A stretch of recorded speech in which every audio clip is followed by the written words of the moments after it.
जरा सोचो दोस्तों, अगर गॉड सभी इंसानों को उनके मरने की एग्जैक्ट डेट और टाइम बता दे तो अपने मौत के दिन को जानकर वो लोग कैसा रिएक्ट करेंगे। कुछ ऐसा ही होता है हमारी आज की इस कहानी में।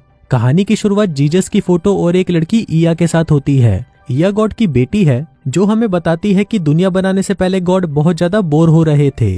तब उन्होंने सबसे पहले धरती और कई तरह के पशु पक्षियों को बनाया। लेकिन तब भी जब गॉड को मजा नहीं आया तो उन्होंने एक आदमी और एक औरत को बनाकर धरती पर भेजा जिसका नाम एडम और ईव रख दिया। जिसके बाद धीरे धीरे उनके बहुत सारे बच्चे हो गए जो बाद में पॉपुलेशन में बदल गए और फिर यही लोग धर्म को लेकर एक दूसरे से लड़ने लगे। वहीं इया जब अपने डैड को इम्प्रेस करने के लिए टेबल पर रखे गिलास को अपने इशारों से हिलाने की कोशिश करती है तो इस पर गॉड इया को डांटने लगते हैं। इसके बाद इया हमें बताती है कि पृथ्वी पर जो भी एक्सीडेंट होते हैं ये सब गॉड अपने एंटरटेनमेंट के लिए कराते हैं और ऐसे ही कई सारे बेकार काम गॉड ने लोगों को परेशान करने के लिए उनकी लाइफ में ऐड कर दिए हैं। एक दिन इया जब अपने डैड मूवी के चाहने वालों, हम आपके लिए लेकर आए हैं एक धमाका ऑफर। नेटफ्लिक्स और अमेजोन पर भारी भरकम छूट आपके सामने अभी प्लान लिखे हुए हैं। अगर आपको हमारे प्लान चाहिए तो दिए गए व्हाट्सएप नंबर पर कांटेक्ट करें। नेटफ्लिक्स और अमेजोन जैसे किसी भी प्लेटफॉर्म के लिए संपर्क करें। के रूम में जाती है तो वहाँ उसे अपने डैड के कंप्यूटर से ये सारी सच्चाई मालूम पड़ती है।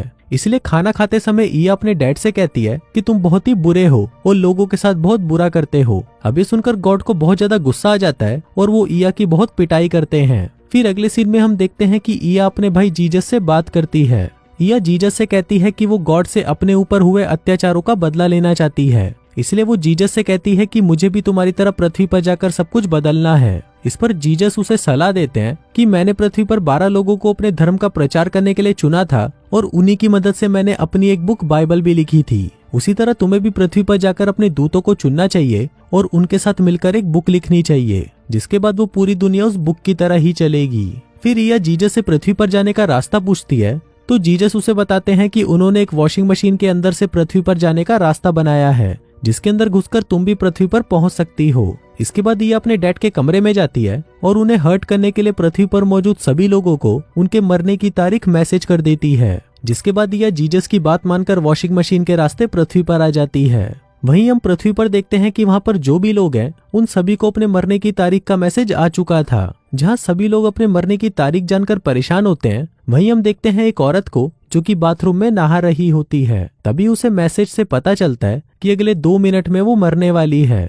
अब अपने मरने की खबर सुनकर वो औरत घर में मौजूद सारी इलेक्ट्रॉनिक चीजें बंद कर देती है जिससे उसे लगता है कि उसकी मौत टल सकती है। लेकिन जब वो एक अलमारी पर रखे डिब्बे को उतारने की कोशिश करती है तभी वो अलमारी उसके ऊपर गिर जाती है और उसकी मौत हो जाती है। अब पूरी दुनिया को अपने मरने की तारीख मालूम हो चुकी थी इसलिए लोग कुछ भी करने लग जाते हैं। तभी हम एक लड़के को देखते हैं जिसे अपने मरने की तारीख मालूम थी इसलिए वो टिकटॉक बनाने के लिए एक छत से ही कूद जाता है। लेकिन उसे कुछ भी नहीं होता क्योंकि अभी तक उसकी मौत का समय नहीं आया था। वहीं कुछ लोग अपने मौत के बारे में सुनकर दुखी हो जाते हैं और बाकी लोग अपने मनपसंद की चीजों को करने लगते हैं। फिर जब ये बात गॉड अपनी न्यूज में देखते हैं तो उनके होश उड़ जाते हैं। वो भागकर अपने कंप्यूटर के पास जाते हैं और फिर से सब कुछ नॉर्मल करने की कोशिश करते हैं। लेकिन वो देखते हैं कि इया ने कंप्यूटर को पूरी तरह से खराब कर दिया है। अब ये देखकर गॉड इया को हर जगह ढूंढने लगते हैं लेकिन इया तो पृथ्वी पर आ चुकी थी। जिसे अब भूख लगती है तो वो कचरे में से एक बर्गर उठाकर खाने लगती है। तभी उसे सड़क पर एक भिखारी दिखाई देता है जिसे इया बात करने की कोशिश करती है क्योंकि उसे बुक लिखने के लिए एक आदमी की जरूरत थी। इसलिए इया जब उस भिखारी से लिखने के बारे में पूछती है तो वो भिखारी कहता है कि वो थोड़ा बहुत लिख सकता है। ये सुनकर इया उस भिखारी के साथ चलने लगती है और उसे अपने मिशन के बारे में बताती है। इसके साथ ही वो उस भिखारी को अपने भाई जीसस के बारे में बताती है लेकिन उस भिखारी को इया की बातें समझ नहीं आती। उधर गॉड इया को लेकर बहुत परेशान होते हैं और वो अपनी वाइफ से कहते हैं कि जो भी जीसस के साथ हुआ मैं नहीं चाहता कि वो इया के साथ भी हो। इसलिए गॉड इया को बचाने के लिए वॉशिंग मशीन में जाने लगते हैं। वहीं गॉड की वाइफ उन्हें रोकने की कोशिश करती है लेकिन गॉड उनकी बात नहीं सुनते और पृथ्वी पर आ जाते हैं। वहीं इया अपने दूतों को ढूंढकर उन्हें यकीन दिलाना चाहती है कि वो जीसस की बहन है ताकि वो उनके साथ मिलकर दुनिया बदल सके। इसके बाद इया अपनी पहली दूत एमिली से मिलती है जिसे अपने मरने की तारीख मालूम होने के बाद भी अपनी लाइफ में कुछ नहीं बदला था। वहीं एमिली बहुत खूबसूरत थी जो अपने घर में अकेली रहती थी और जिस बिल्डिंग में वो रहती थी उस बिल्डिंग के सभी लोग उसके पीछे पड़े हुए थे लेकिन एमिली को उनमें कोई इंटरेस्ट नहीं था। हम देखते हैं कि एमिली जब छोटी थी तो उसका एक्सीडेंट हो गया था जिससे उसका एक हाथ कट गया था। इसलिए एमिली अभी तक एक आर्टिफिशियल हाथ का इस्तेमाल करती थी। आगे हम ईया को एमिली के पास देखते हैं, जहां वो एमिली को अपने बारे में बताती है और फिर उसके बारे में पूछने लगती है। लेकिन इस पर एमिली अपने बचपन में हुए एक्सीडेंट को लेकर रोने लगती है। तभी ईया उसे कहती है कि मैं तुम्हारी तरह रो तो नहीं सकती, लेकिन लोगों को उनके हालात के हिसाब से म्यूजिक सुना सकती हूँ। और फिर वो एमिली को बताती है कि आज रात जब तुम सो रही होगी तब मैं तुम्हें तुम्हारा म्यूजिक सुनाऊंगी। फिर जब रात को एमिली सो जाती है तो वो अपने ड्रीम में देखती है कि उसका हाथ जो कि बचपन में कट चुका था वो एमिली के सामने एक गाने पर डांस करने लगता है, जिसको देखकर एमिली को ये यकीन हो जाता है कि ईया सच में गॉड की बेटी है। इसके बाद ईया अपने अगले दूत जॉन के पास जाती है, जो कि पहले एक मॉल में काम किया करता था, लेकिन जब से उसे अपनी मौत की तारीख के बारे में पता चला तभी से वो एक पार्क में जाकर बैठ गया, क्योंकि अब वो एक सुकून भरी मौत चाहता था। तभी ईया जॉन के पास आती है और उससे बात करने की कोशिश करती है और उसे बताती है कि वो गॉड की बेटी है।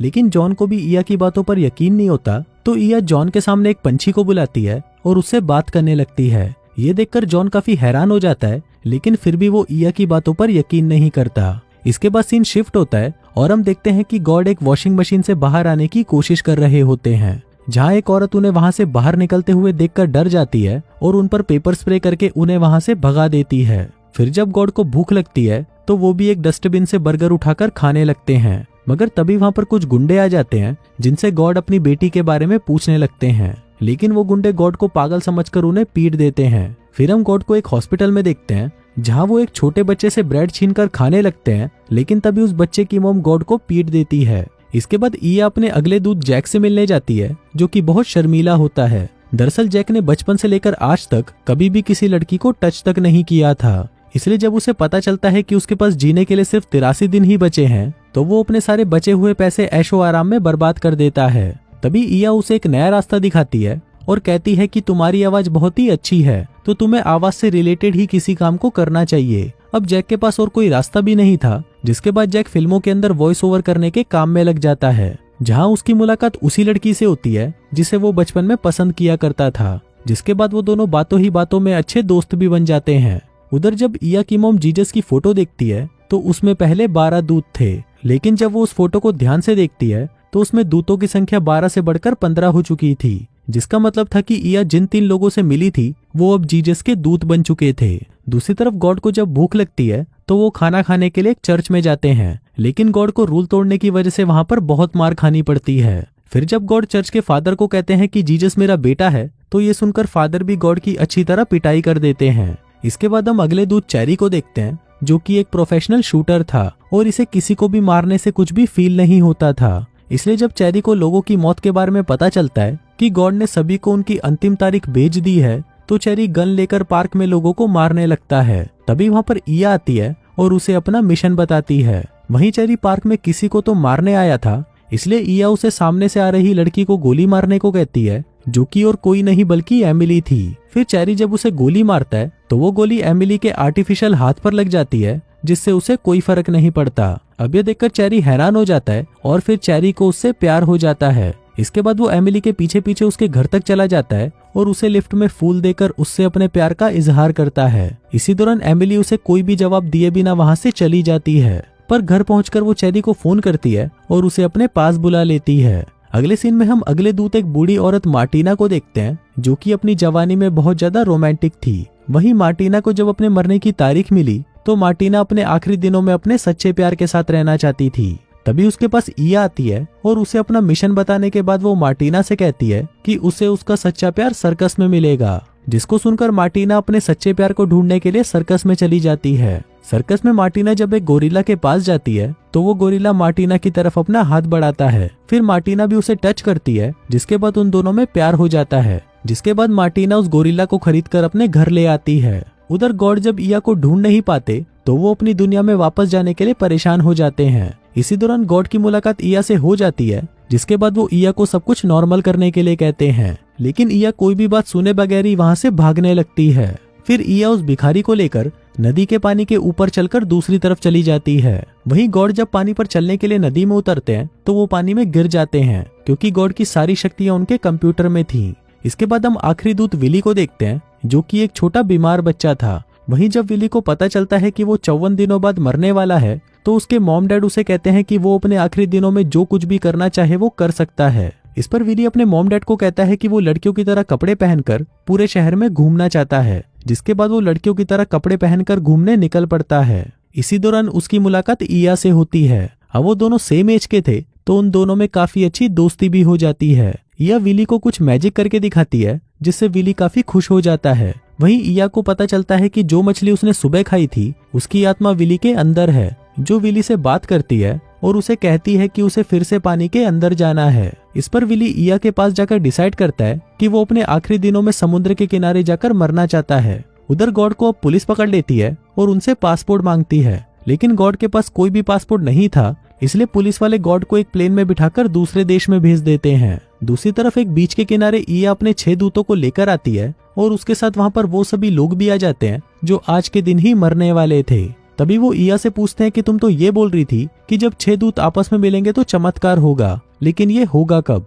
इसके बाद हम देखते हैं कि इया की मॉम घर की सफाई करते हुए गॉड के कंप्यूटर रूम में पहुंच जाती है और जब वो कंप्यूटर के सामने जाती है तो वो कंप्यूटर अपने आप ही ऑन हो जाता है। उधर बीच के किनारे विली अपने मौत का इंतजार करने लगता है। तभी हम देखते हैं कि गॉड को वो पुलिस वाले जिस प्लेन में ले जा रहे थे वो अचानक ही क्रैश होकर उनकी तरफ बढ़ने लगता है। दूसरी तरफ जब इया की मॉम कंप्यूटर को चलाती है तो वो पृथ्वी के प्रोग्राम को बदल देती है, जिससे पृथ्वी पर रहने वाले सभी लोगों की मरने की तारीख भी बदल जाती है। वहीं वो लोग जो बीच के किनारे अपने मरने का इंतजार कर रहे थे उन सभी की मरने की तारीख भी अपने आप ही बदल जाती है और जो प्लेन उनकी तरफ क्रैश होकर आ रहा था वो प्लेन भी अचानक सही हो जाता है। उधर इया की मॉम कंप्यूटर से पृथ्वी के बादलों का रंग चेंज कर देती है और साथ ही साथ वो पृथ्वी पर बहुत सारे बदलाव भी कर देती है, जैसे कि लोग अब पानी में भी चल सकते थे।